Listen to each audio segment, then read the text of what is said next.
warahmatullahi wabarakatuh. Perkenalkan, nama saya Syeri Jesiruna Syahaan dari kelas 11 IMA. Pada kesempatan kali ini saya akan menganalisis atau mengulas video YouTube mengenai banjir di wilayah Sumatera. Judul yang akan saya bawakan ialah Menanti Keajaiban untuk Korban Banjir di Sumatera dari CNN Indonesia.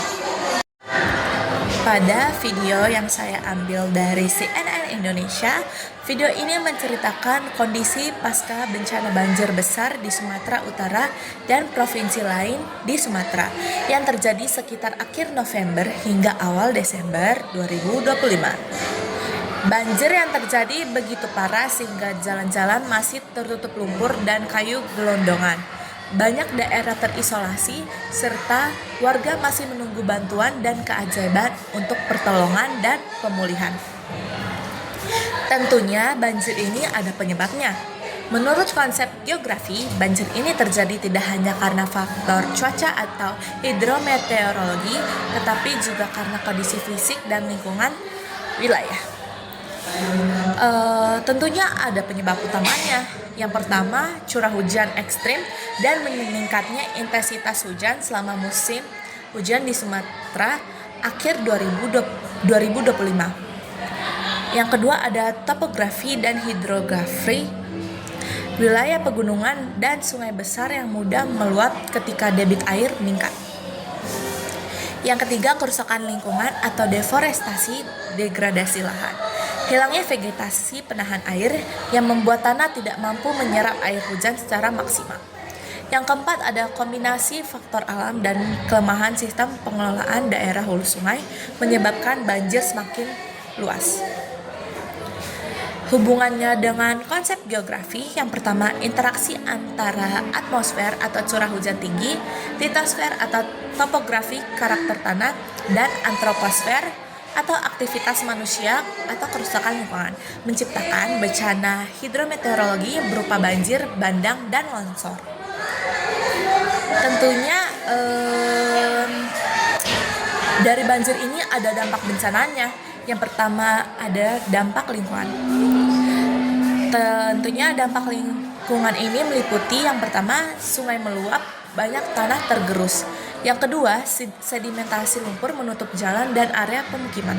Yang ketiga, kerusakan vegetasi dan habitat alami terganggu. Yang kedua, ada dampak sosial.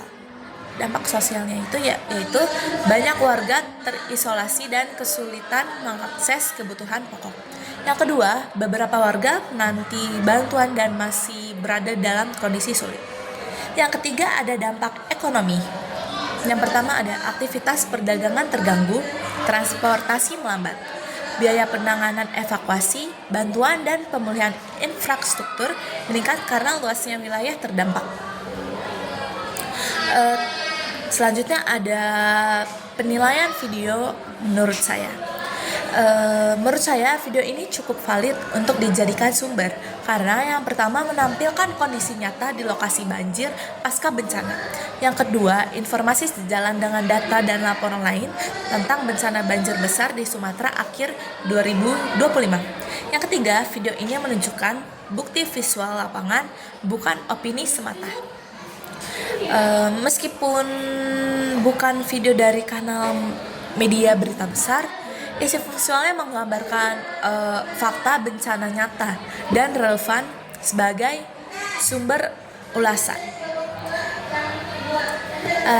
Selanjutnya ada kesimpulan dan pendapat pribadi menurut saya.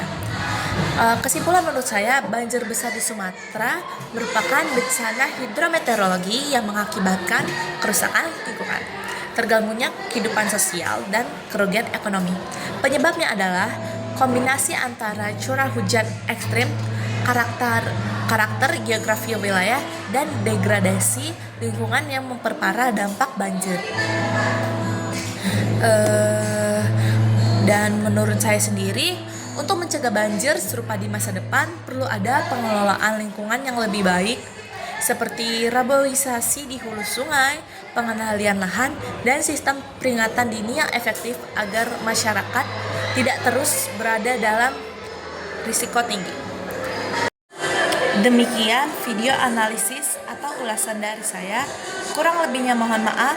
Wassalamualaikum warahmatullahi wabarakatuh.